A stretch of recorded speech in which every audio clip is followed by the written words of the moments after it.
You ask Tiger to solve. This deals with linear equations with one unknown. The final result is x equals 1 over 2. Let's solve it step by step.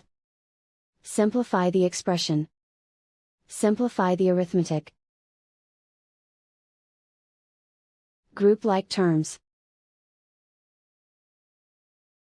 Simplify the arithmetic. Group all x terms on the left side of the equation. Subtract 15x from both sides. Group like terms.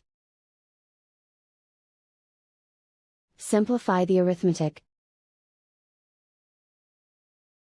Group like terms. Simplify the arithmetic.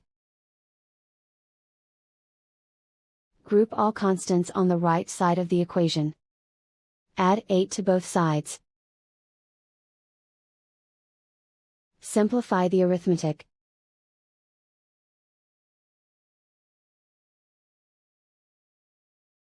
Isolate the x.